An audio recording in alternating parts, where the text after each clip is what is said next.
que estamos llevando a cabo del libro de los Hebreos. Y vamos a comenzar el capítulo 12.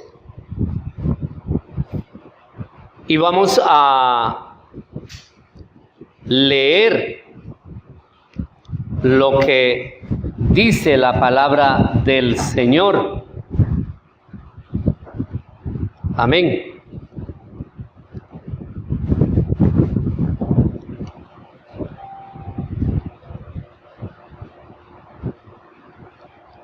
Y antes de entrar en el estudio propiamente dicho, quiero recordarles que hemos estado estudiando durante 11 capítulos el libro de los Hebreos y que el Espíritu Santo, hablándonos a través de el que escribió este libro, ha estado mostrando y enseñando acerca de la superioridad de Cristo sobre todos los aspectos que conocía el pueblo judío, el pueblo hebreo. Es así como Él nos estuvo hablando en primer lugar en el capítulo 1 acerca de la superioridad de Cristo a los profetas. En segundo lugar, estuvo hablándonos desde el capítulo 1, del verso 5 hasta el capítulo 2, acerca de Cristo como superior a los ángeles. Luego, en el capítulo 3, estuvo enseñando acerca de la superioridad de Cristo sobre Moisés. Y luego nos estuvo exhortando, mostrando cómo es de importante la fe ante la incredulidad, desde el capítulo 3, versículo 7, hasta el capítulo 4, versículo 16. Luego estuvimos mirando en el capítulo 5 cómo Cristo es superior a los sacerdotes. Y eso lo vimos hasta el capítulo 7. Luego vimos la preeminencia del sacerdote de Cristo según el orden de Melquisedec, desde el capítulo 8 y el capítulo 9. Y luego vimos en el capítulo 9, del verso 15 al capítulo 10, hasta el versículo 39, cómo el autor nos hablaba y nos enseñaba acerca de cómo Cristo es el cumplimiento de todas las promesas que Dios había dado en las Escrituras. Para terminar en el capítulo 11 con todos los testigos que Dios coloca, mencionando el poder de la fe que cada uno de ellos evidenció y que es justamente gracias a la obra de Cristo. De tal manera que al repasar cada uno de estos puntos, hemos visto siempre cómo para los hebreos, y especialmente para la iglesia hebrea, pero también para la iglesia del Señor es primordial que nosotros tengamos en cuenta siempre que Cristo es el todo por todo, que Cristo es el que está en todos, obrando conforme a la tarea que Él recibió del Padre hasta el día en que nosotros seamos nuevamente presentados delante de Dios el Padre. Y entonces desembocamos en el capítulo 12. Y el capítulo 12 menciona algo que es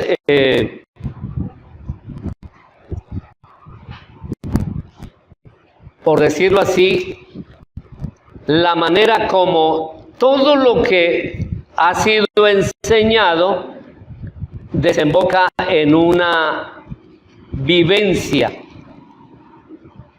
Entender cuál es la razón por la cual usted y yo estamos en Cristo el Señor. Esta predicación de este día lleva como título La carrera asignada y la meta prometida. Y voy a invitarles para que por favor lean conmigo el capítulo 12. Vamos a leer los 3 primeros versículos. Dice así: por tanto, nosotros también, teniendo en derredor nuestro tan grande número de testigos, despojémonos de todo peso y del pecado que nos asedia, y corramos con paciencia la carrera que tenemos por delante, puestos los ojos en Jesús, el autor y consumador de la fe, el cual, por el gozo puesto delante de él, sufrió la cruz, menospreciando el oprobio, y se sentó a la diestra del trono de Dios. Y el versículo 3 dice: aleluya.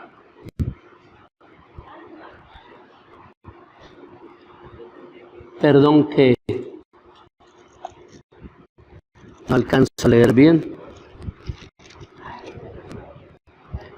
Considerad a aquel que sufrió tal contradicción de pecadores contra sí mismo, para que vuestro ánimo no se canse hasta desmayar. Esta es la palabra del Señor que vamos esta mañana a estar compartiendo. Recuerdo el título de esta predicación: la carrera asignada y la meta prometida. Les invito a que oremos al Señor una vez más y pidamos que Él nos dirija. Excelso Dios y Padre eterno, una vez más, inclinados delante de ti, Señor, de todo corazón, nos hemos regocijado en elevar nuestras oraciones. Hemos sido llevados a meditar a través de la lectura, las lecturas que se han hecho de tu bendita palabra, de tal manera que cada una de ellas deja una reflexión profunda y una maravillosa enseñanza. Hemos alabado tu nombre a través de los cánticos, con gozo, con solemnidad, creyendo, Padre de la Gloria, que cada uno de estos disposiciones del corazón son dirigidos por el Espíritu Santo, para que seamos, como dice tu palabra, para que le adoremos a Él en espíritu y en verdad. Y ahora rogamos, Señor, que tú seas abriendo los ojos de nuestro entendimiento y que tú hables, oh Padre eterno, a cada uno de nosotros por medio de tu palabra. Que ilumine, Señor, nuestro corazón a través de la revelación de tu palabra, de tal manera que ella nos exhorte, que ella nos redarguya, que ella nos corrija, pero también, Señor, que nos aliente, fortalezca y nos edifique. De tal manera, Señor, que seamos capacitados en el conocimiento de tu palabra, rogando que el Espíritu Santo sea quien aplique cada término, cada enfoque que tú haces a través de tu palabra, Señor, a nuestras vidas. Y que la iglesia sea edificada para la gloria de tu santo nombre. Y capacitada, Señor, para anunciar esta gloriosa salvación en el nombre de Cristo Jesús a todo aquel que está a nuestro alrededor. Y lo hagamos, Señor, con toda disposición, con toda pureza y con todo denuedo para la gloria de nuestro Dios y Padre eterno, por el poder de nuestro Señor Jesucristo y bajo la dirección del Espíritu Santo, en quien damos muchas gracias. Amén y amén. Bien.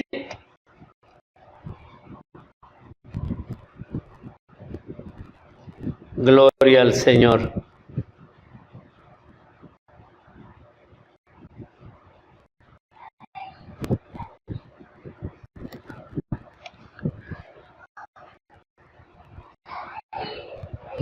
A través de este capítulo 12, vamos a ver cómo en él encontramos un glorioso y a la vez conmovedor mensaje para nosotros, para la iglesia, a través de todos los tiempos, en el que el Espíritu de Dios, que es su autor y el escritor de los Hebreos, nos dan una semblanza de lo que es la vida cristiana. Y lo vamos a hacer a través de 6 aspectos que vamos a mirar. En primer lugar, vamos a aprender acerca de cómo en la vida cristiana todo creyente tiene una meta. En segundo lugar, cómo en la vida cristiana cada creyente tiene una inspiración o un modelo.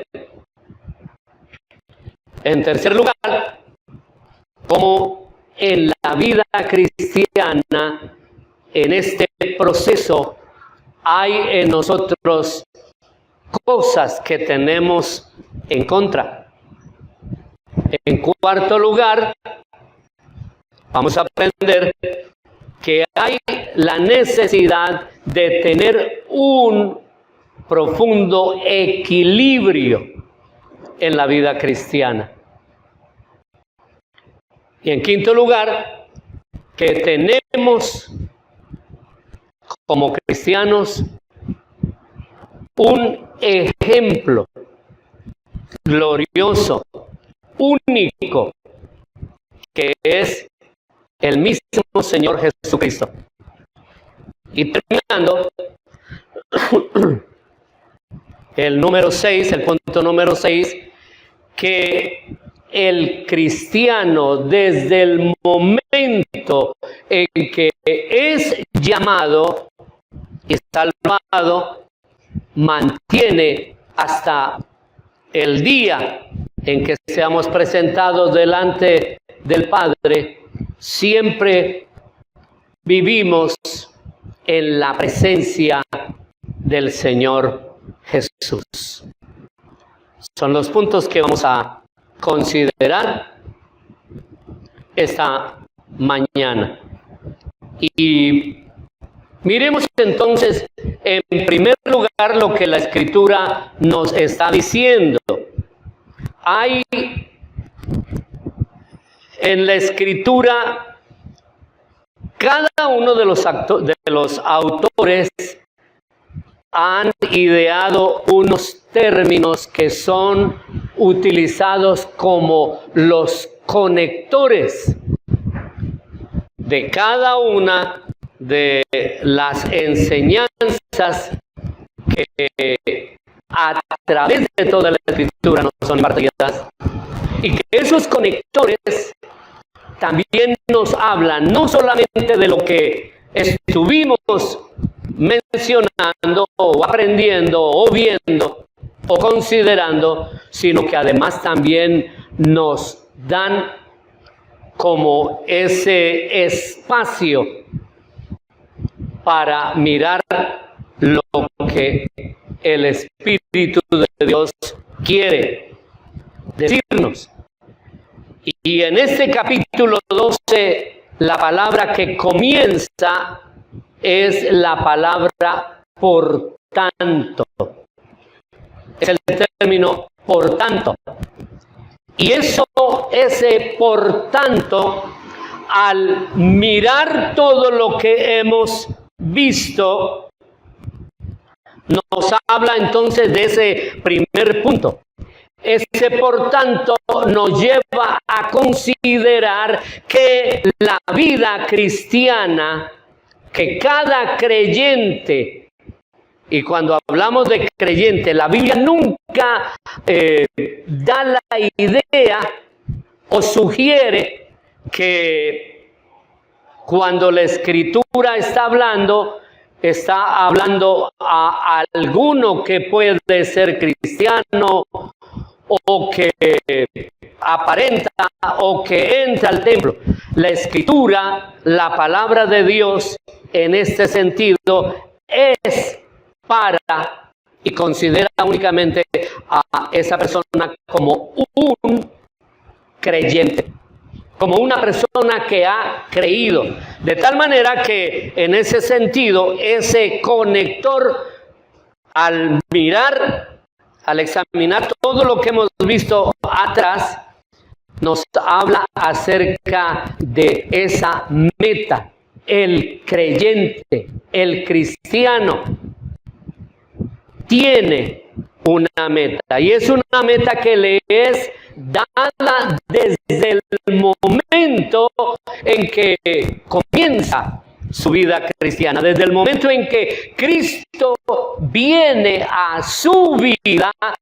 Él mismo empieza a enseñar a esa persona que ha sido escogida, que ha sido traída por la palabra a Cristo, con el propósito de que Él cumpla una tarea.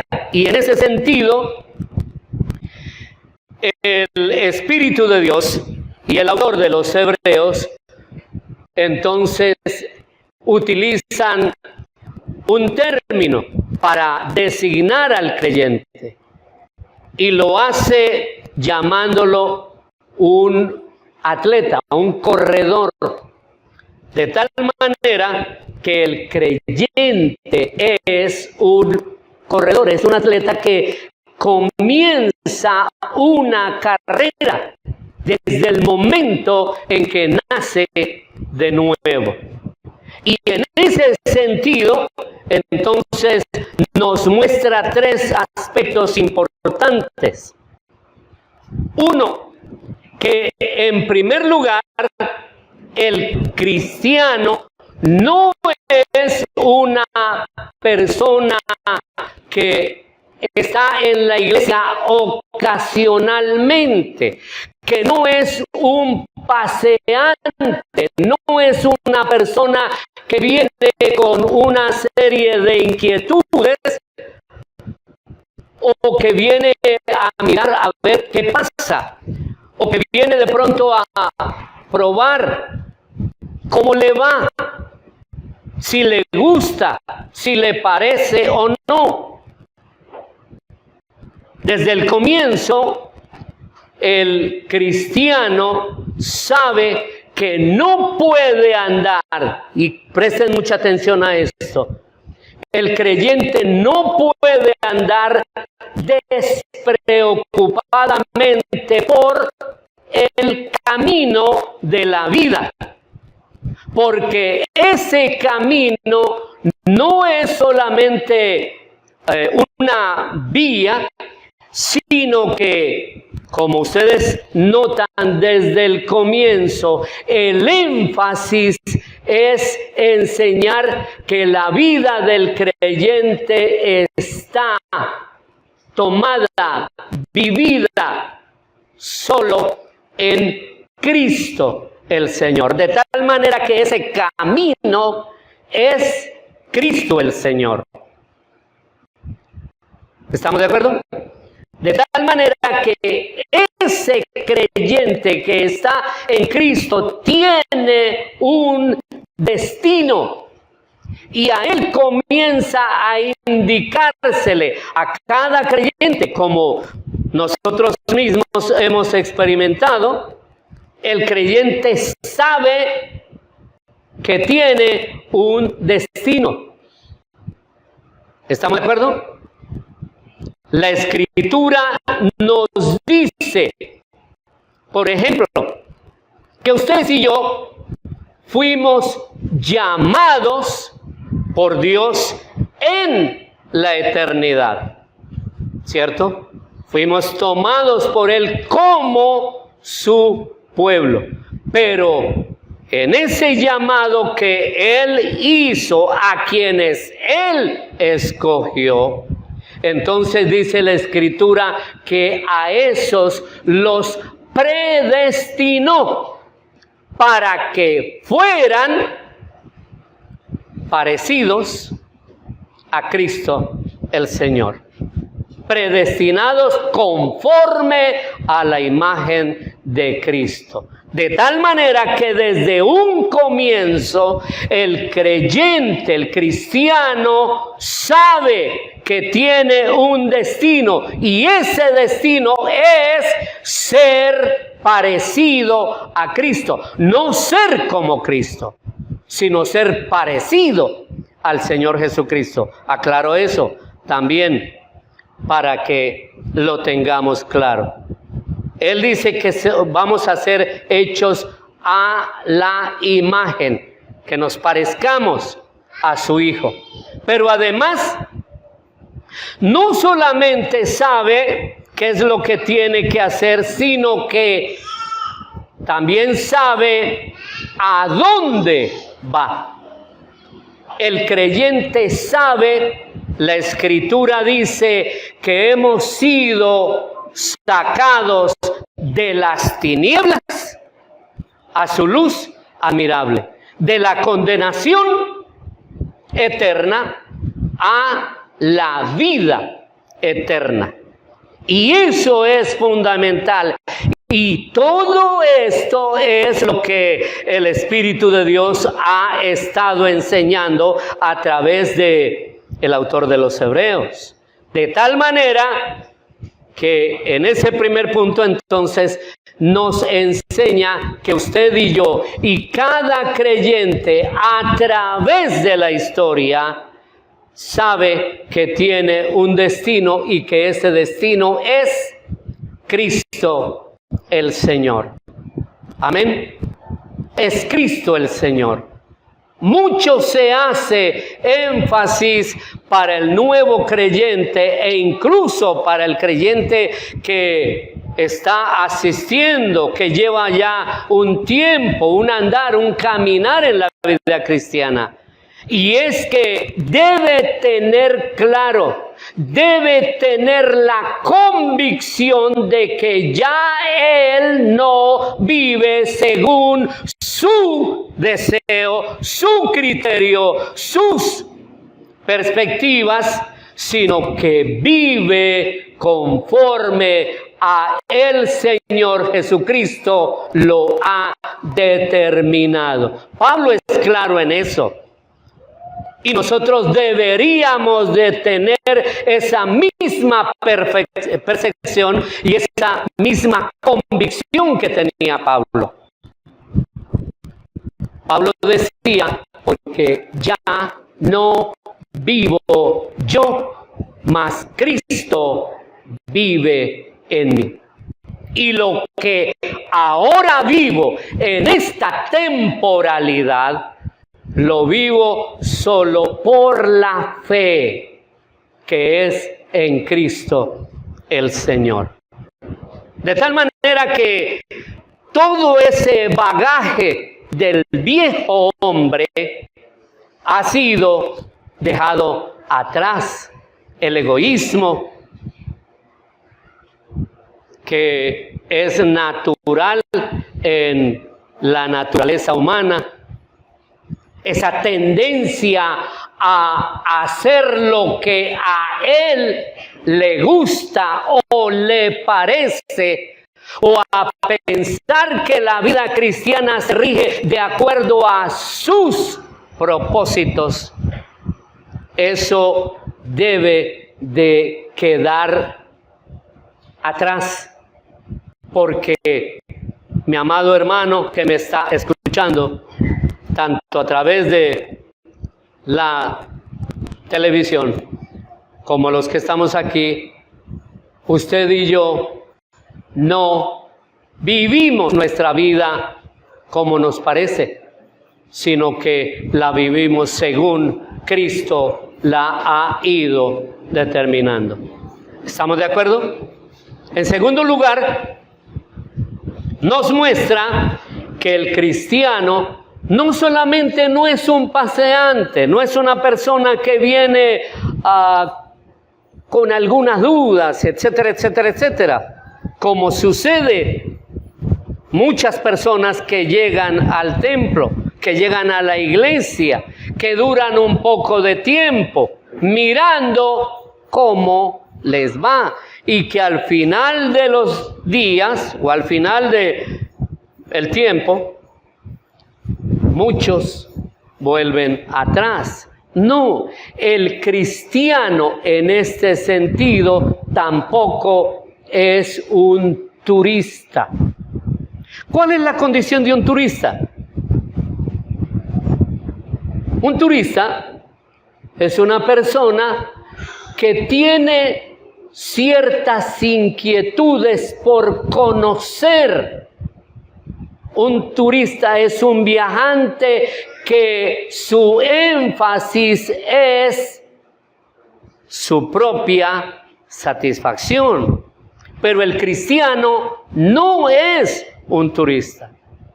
Y no ha sido colocado en la iglesia como si él pudiera levantarse cada día y determinar cuál es el itinerario que él quiere seguir. Eso nos habla la Escritura. No, no es un turista. La iglesia del Señor no es un lugar donde Él pernocta o duerme, ¿cierto? Sino que el creyente, como dice la Escritura, tiene claro que Él no es de aquí. Él es un peregrino, es un viajante. Es una persona que sencillamente está caminando una ruta que le ha sido trazada y que debe caminarla en la forma que Cristo lo determina, que debe caminar para el propósito que Cristo ha determinado y que debe hacer aquello que Cristo le ha establecido para que Él viva. No es, el cristiano no vive de acuerdo al capricho de la iglesia, del pastor o de los líderes o de su denominación, etcétera, etcétera. El cristiano es una persona que vive en Cristo el Señor y que todo lo que Él es tiene un propósito y que ese propósito es Cristo. Sea bendito el Señor. Y en tercer lugar, el cristiano tiene un destino. No somos ignorantes por antonomasia. No, desde el momento en que usted y yo venimos a Cristo el Señor, somos traídos por la palabra a Cristo el Señor. Desde ese momento Dios nos habla de un destino. Y ese destino, esa meta, no es nada menos que ser parecidos, ser semejantes a Cristo. De tal manera que la única manera en que puede, y valga la redundancia, ser parecido a Cristo es únicamente dependiendo de la persona del Señor Jesucristo. De tal manera que eso nos lleva a considerar para nosotros dos cuestionamientos. Cada uno.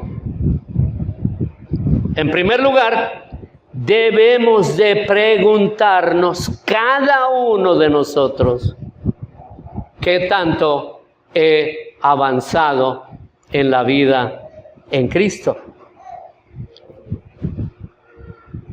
¿Alguien recuerda qué dice Hebreos en el capítulo 6, en el versículo? Sí, claro.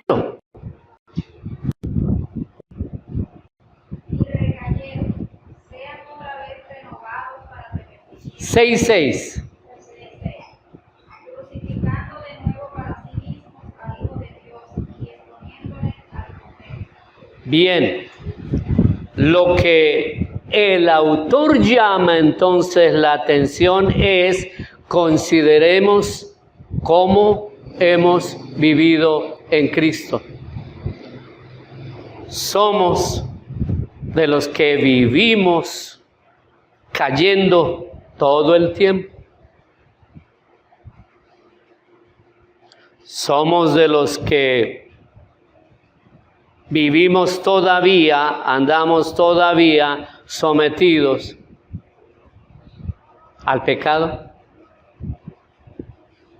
¿O hemos entendido que el que está en Cristo es nueva criatura?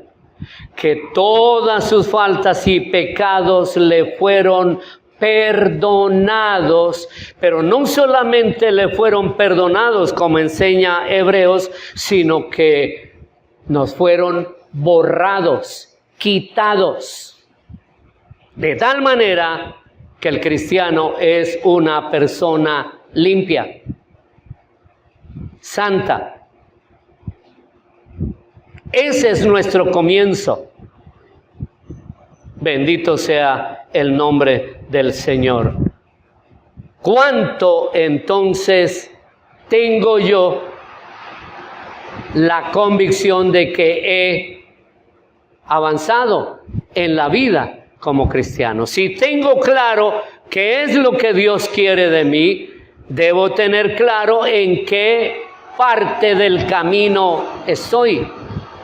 Y segundo, algo que es mucho más importante todavía, ¿qué tanto durante ese trayecto de vida he evidenciado a Cristo?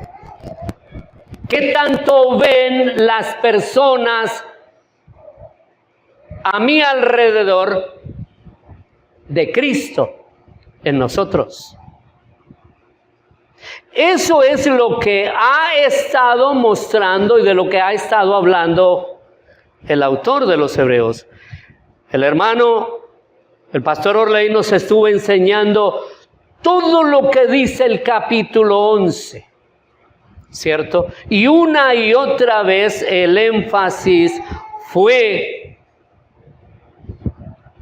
miren el testimonio de lo que es vivir en Cristo desde el comienzo de los tiempos. La Escritura nos señaló al primer cristiano que existió en la faz de la tierra, que se llamó ¿cómo? Abel. ¿Se acuerdan? Hebreos 11 comienza con un testimonio de Abel. Y luego sigue una secuencia de hombres. Al Espíritu de Dios le pareció de hombres que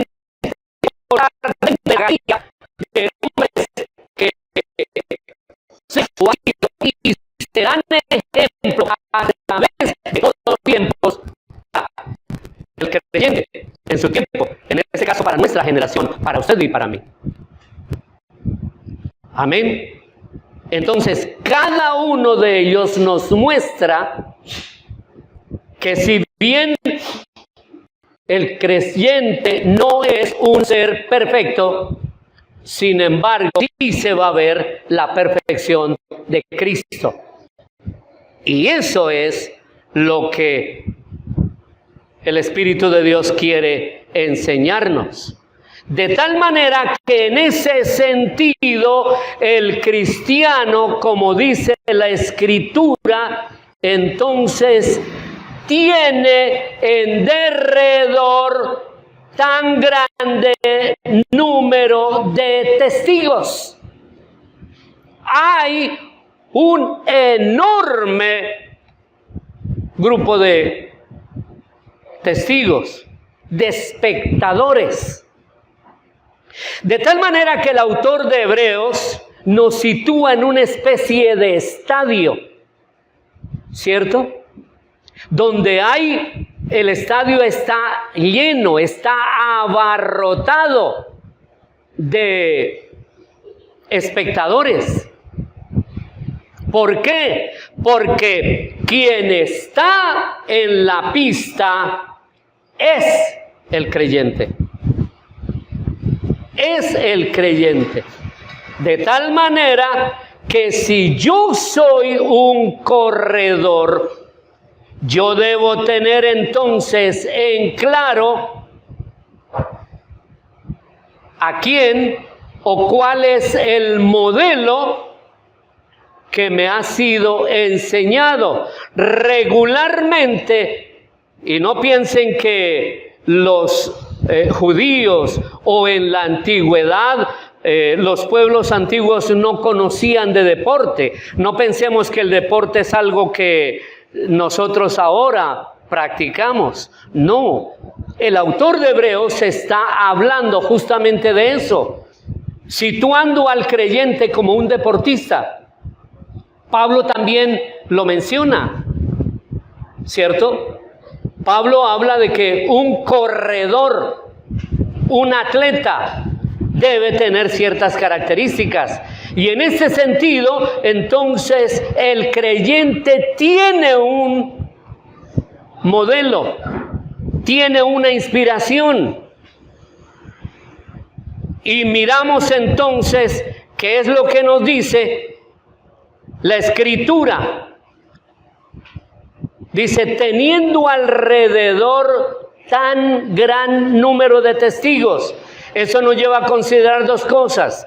Esos testigos, en primer lugar, son personas que tienen un doble sentido. En primer lugar, esos testigos son personas que tienen una experiencia, son otros que fueron atletas, fueron vencedores en la carrera que a ellos les correspondió vivir. Son deportistas vencedores, lo que nosotros hoy llamaríamos, ellos son atletas de élite. No son cualquier corredor, son personas que se especializaron. De tal manera que lo que sugiere la Escritura es que usted y yo debemos de especializarnos en la vida cristiana, en caminar, en andar, en vivir, en actuar. En cada uno de los aspectos de nuestra vida debe ser como un de estos atletas. ¿A quién quieres parecerte tú? ¿A Abel? ¿A Abraham? ¿A Noé? ¿A Enoc? ¿A Pablo? ¿A Cristo? Hay un modelo. Obviamente el modelo perfecto, que también es la meta, es Cristo, el Señor.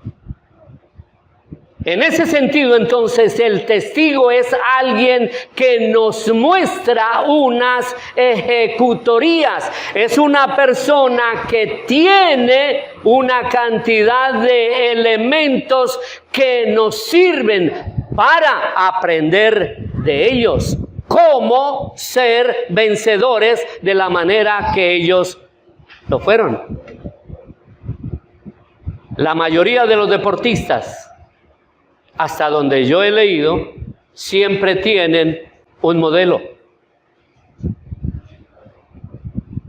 El creyente también. En segundo lugar, esos testigos, entonces, son personas que están pendientes mirando cómo es que usted se está conduciendo en su carrera, en la competencia. Y es interesante que nosotros aprendamos de eso. Un creyente, un cristiano, es un corredor que compite a la vista de un gran público.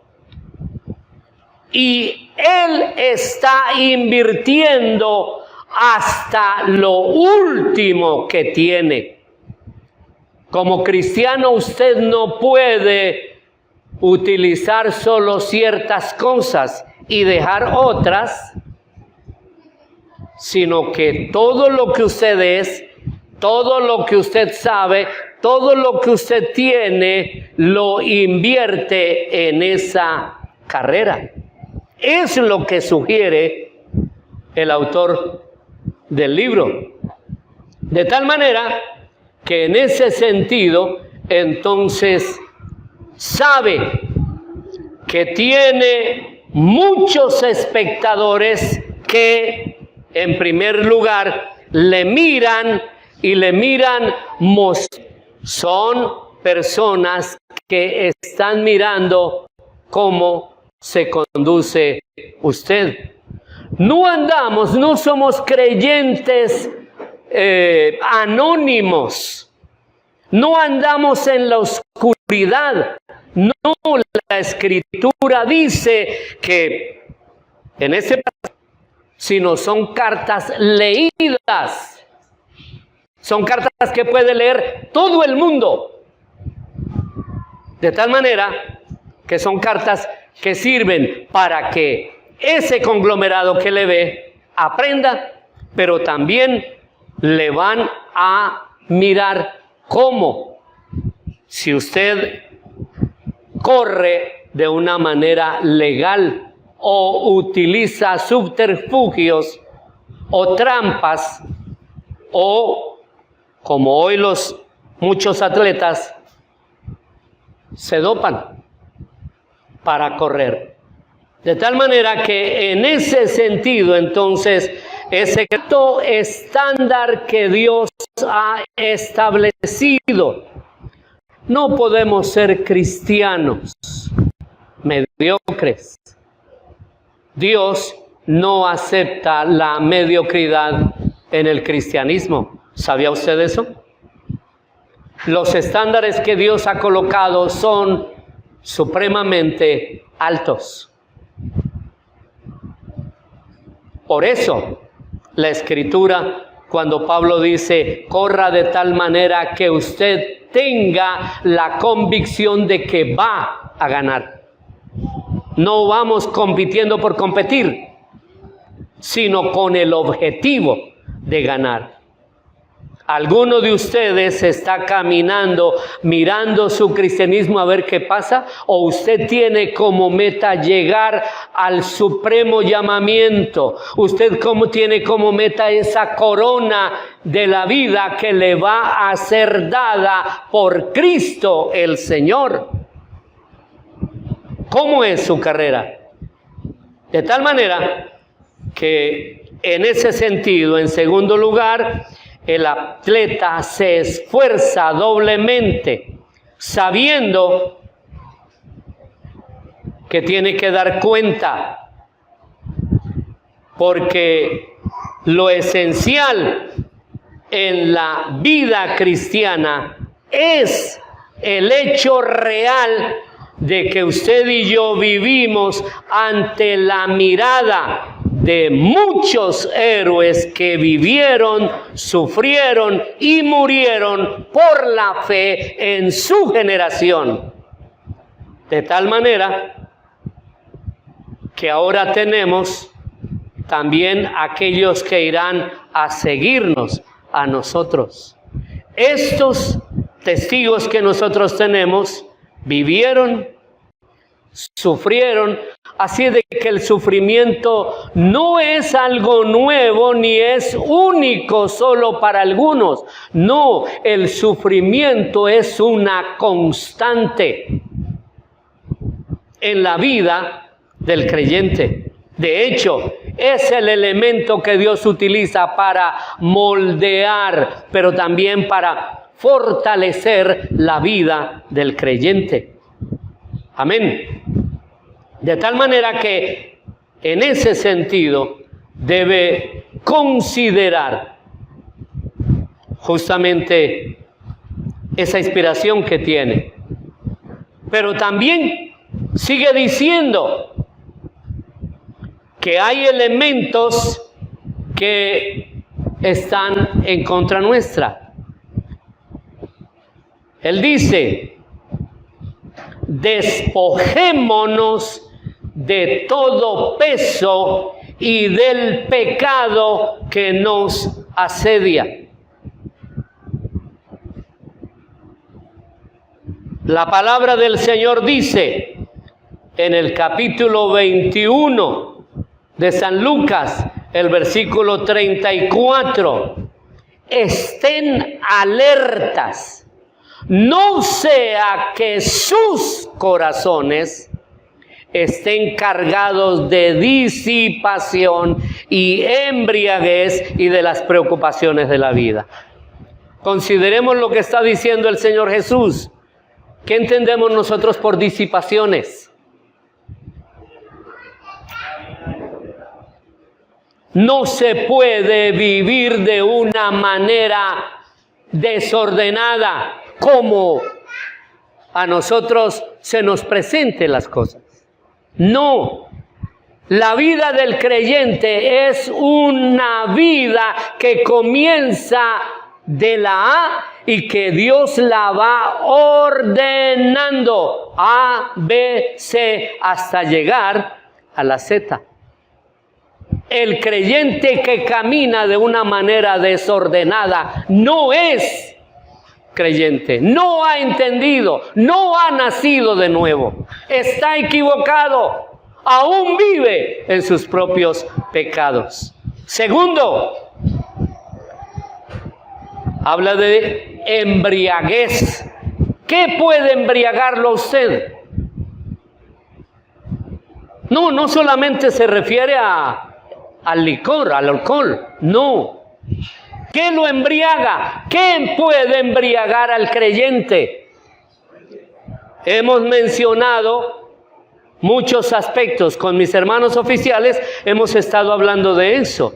Y uno de los grandes peligros que tiene el creyente en Cristo, que lo puede embriagar, emborrachar y llevar a la perdición, es su orgullo, la soberbia, la altanería, la altivez.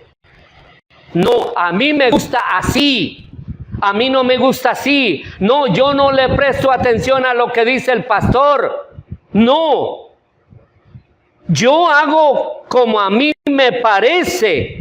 A mí me parece que como yo estoy haciendo está bien. Y el gran peligro justamente en la vida del creyente es pensar que sus pensamientos o su manera de considerar las cosas en la Escritura puede hacerse a su manera. A mí me parece, ¿no ha oído usted esa expresión? A mí me parece que eso no es malo. A mí me parece que estoy haciendo bien. ¿No ha escuchado eso? ¿No lo ha mencionado alguna vez? Pastor, es que usted quiere llevarlo a uno como usted dice. No, un pastor. Y este no es la excepción. Y estoy seguro que si le preguntan al hermano Orley también va a responder de esa manera. No, la manera en que él enseña no es según su criterio, sino la manera como él ha entendido lo que Dios dice en la Escritura, y que no solamente es un estándar para él, sino que él ha considerado que atrás, muchos de los que están atrás o de los que caminan a su lado también tienen el mismo estándar.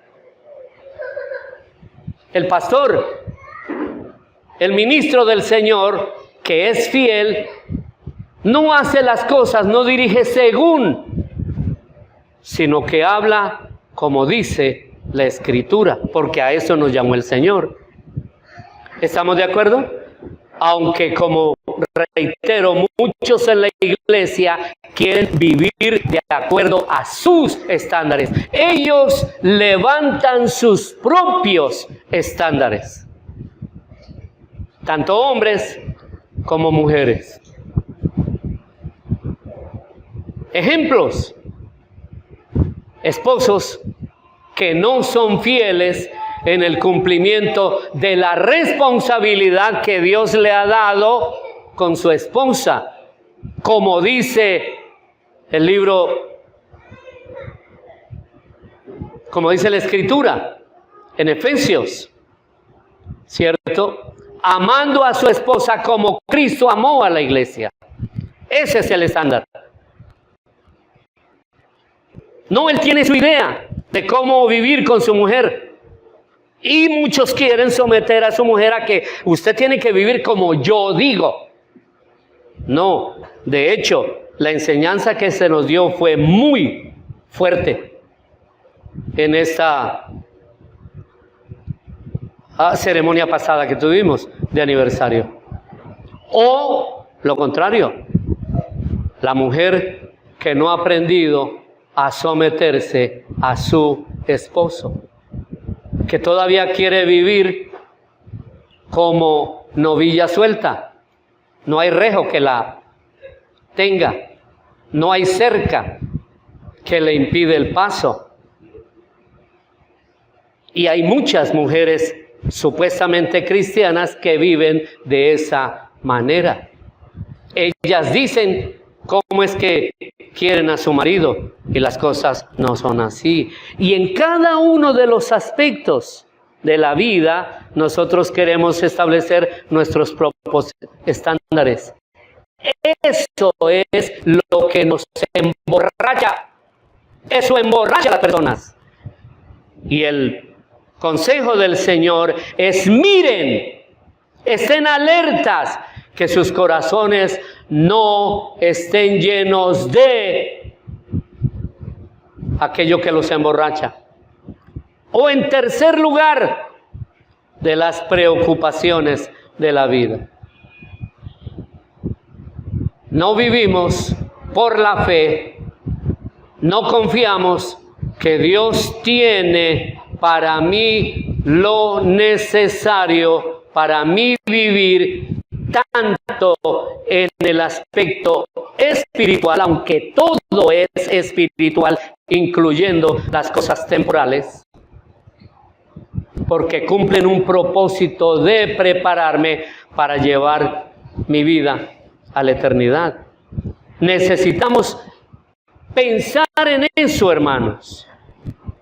Pablo más adelante, hablando de estos estorbos, esto que nos asedia, y lo que nos asedia es lo que nos rodea y que nos puede llevar al pecado, ¿cierto? Pablo dice: pero ahora ustedes deben desprenderse de estas cosas: ira, enojo, malicia, blasfemias, palabras deshonestas de nuestra boca, etcétera, etcétera. Colosenses, en el capítulo 3, nos habla de eso. Y Santiago 1:21. Y Primera de Pedro, capítulo 2, versículo 1. Y Primera de Pedro, capítulo 4, versículo 24.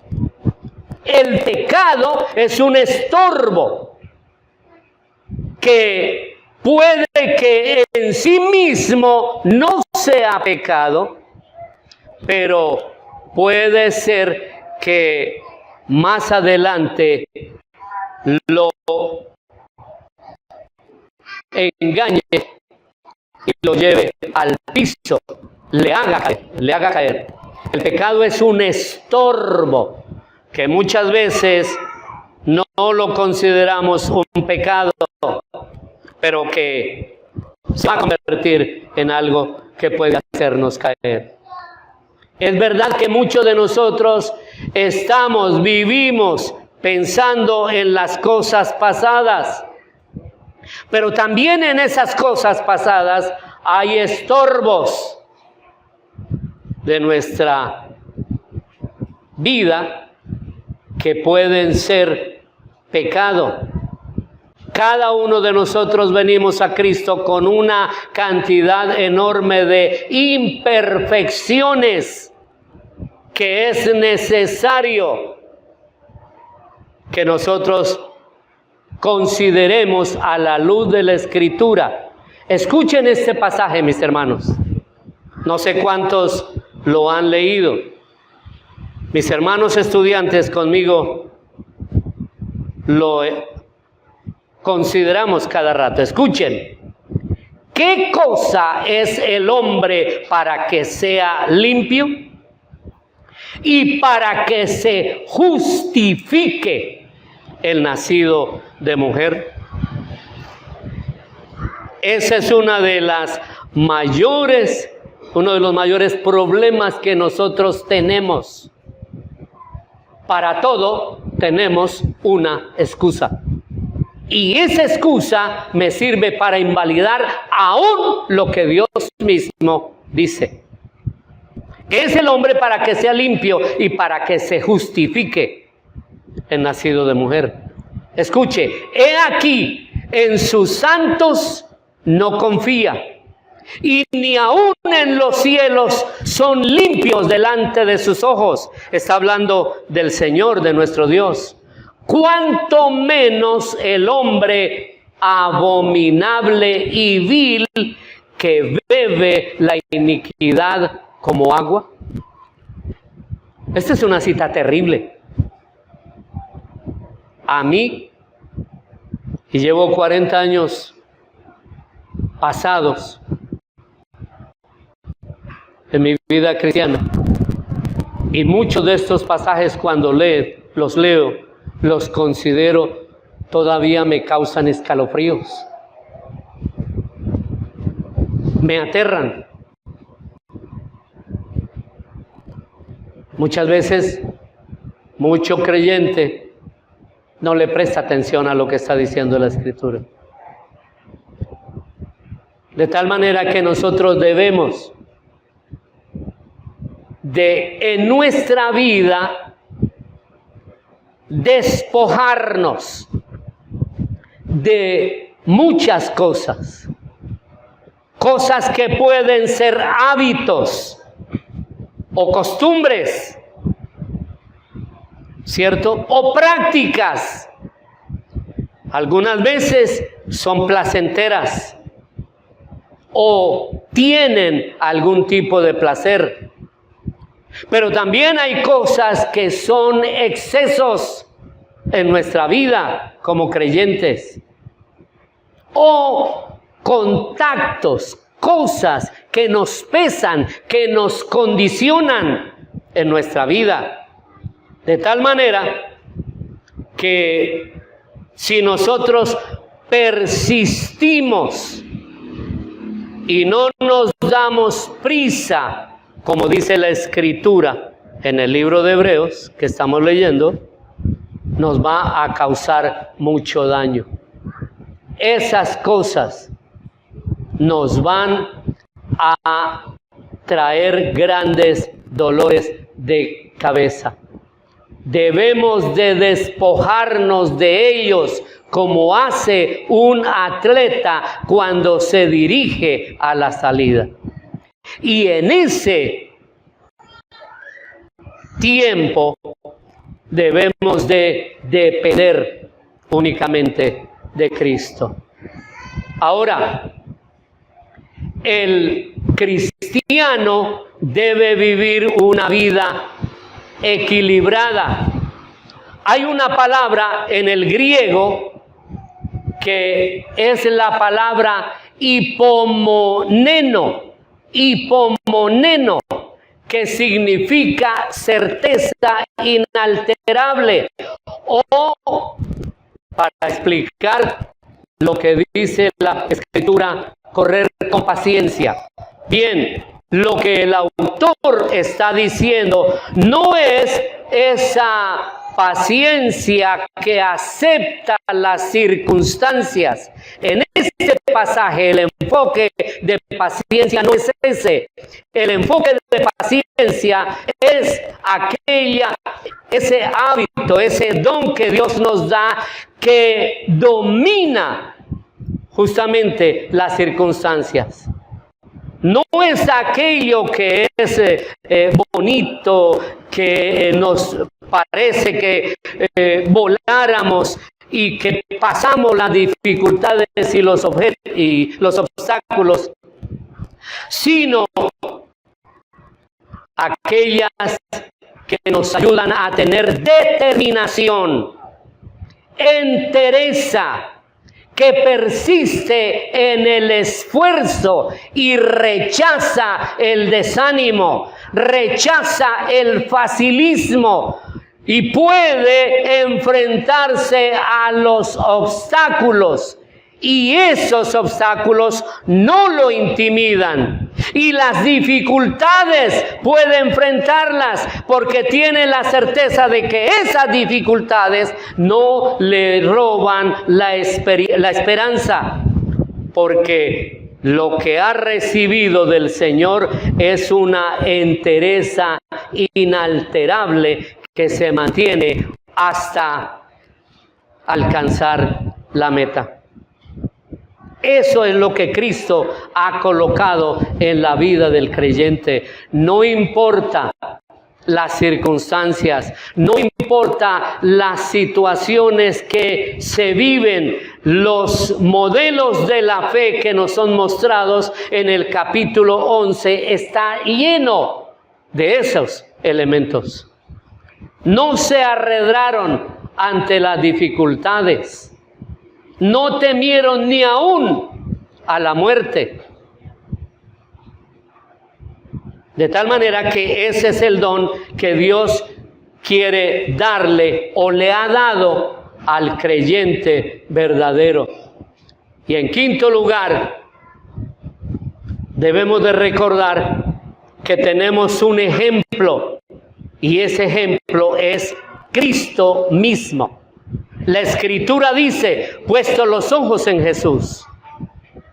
El Cristo es al mismo tiempo nuestro compañero de viaje, pero a la vez es nuestra meta. Él es el que nos dirige, pero también Él es el que nos da las fuerzas cuando caminamos. Lo maravilloso de la vida cristiana es que a través de Él y por Él podemos proseguir siempre adelante. Nuestros ojos están puestas en la meta que es Cristo el Señor. Nada de lo de este mundo nos puede hacer tropezar.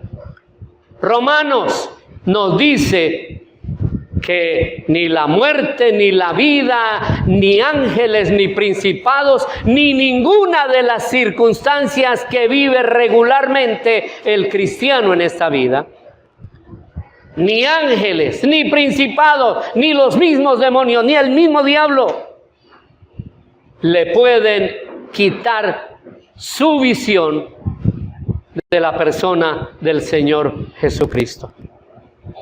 De tal manera que en ese sentido, Cristo es siempre nuestra compañía. Cristo es siempre el que va a nuestro lado y nos ayuda a recorrer el camino. Cristo es el único que puede ayudarnos a alcanzar la meta. Y por último, Cristo es quien nos espera al final de la carrera para darnos la bienvenida. Pablo decía, he peleado la buena batalla de la fe. He peleado, he corrido. Ahora solo me espera la corona. Ojalá cada uno de los que estemos en este lugar podamos decir cada día eso. Y para terminar, recordar siempre que vivimos en la presencia del Señor. Para alcanzar la meta que nos hemos propuesto, hay que soportarlo todo para llegar a la victoria. Y tener como ejemplo justamente a la persona del Señor Jesucristo. La Escritura dice que Cristo lo soportó todo. El gozo puesto delante de Él al considerar la cruz. Cristo no vio la cruz como un estorbo, como un impedimento. La Escritura dice que Cristo fue con gozo a la cruz porque tenía en mente justamente que un día aquellos que Él había liberado, aquellos que habían salvado estarían con Él y disfrutarían con Él de esa victoria. Él no lo hizo por Él, lo hizo por nosotros. Él soportó la cruz. La Escritura dice, Él soportó obedientemente la angustia de la muerte en la cruz. Él sufrió el menosprecio sin ningún tipo de vergüenza.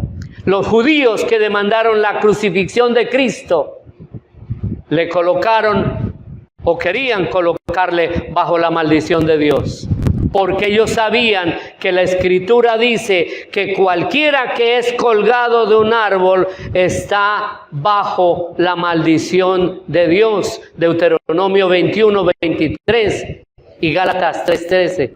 Sin embargo, Cristo tomó sobre sí esa maldición para liberarnos a nosotros.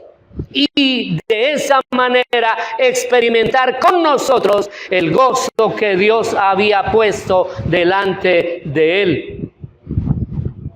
El autor y perfeccionador de nuestra fe es Cristo, de tal manera que Él se ha sentado a la diestra de Dios. Bendito sea el nombre del Señor. Miren entonces con cuidado toda la vida de Cristo, como dice el escritor de Hebreo a sus lectores, y consideren lo que Él tuvo que enfrentar. Literalmente Él está diciendo que comparen nuestras vidas con la de Él y que tengamos cuidadosa nota de todo lo que Jesús tuvo que sufrir. Y Él vino para cumplir todo lo que estaba determinado por Dios para Él. De tal manera que nosotros debemos de pensar de esa manera. Si Jesús, siendo el Hijo de Dios, tuvo que soportar todas estas cosas, ¿creen ustedes que nosotros no tendríamos que pasar por ellas? Entonces, para terminar, consideremos esto. Él sufrió el odio de un mundo pecador, opuesto a la verdad de Dios. Entonces, pensemos que si Cristo experimentó una oposición de tal manera como lo enseña la Escritura, ¿no habríamos nosotros, como sus seguidores, de compartir esa misma suerte? Reflexionemos en esto, mis amados, y consideremos entonces esos tópicos que menciona la Escritura. Como decíamos al comienzo, ¿qué tanto llevo caminado? ¿Qué tanto evidencio yo a Cristo? ¿Y cómo espero llegar a Él? Amado Dios y Padre Celestial, te doy gracias por la palabra que nos has dado esta mañana para reflexionar. Esa carrera que tenemos por delante, pero también esa meta que nos espera. Ayúdanos, Señor, a enfrentarlos, como dice el autor de Hebreos, con esa entereza, que no se arredra ante las diversas situaciones, por difíciles, por altas o por oscuras que sean, sino que toda nuestra confianza esté puesta en Jesús, el autor, el que comenzó en nosotros la buena obra, pero también en Jesús, que es quien la terminará en nosotros, de tal manera que nos sacará como el oro más fino, después de una vida de luchas, de pruebas, resplandeceremos en las alturas, en la presencia de Dios nuestro Padre, como el oro más fino, como las piedras más preciosas, y lo haremos para la gloria de nuestro Dios y Padre eterno. Todo por la gracia y el poder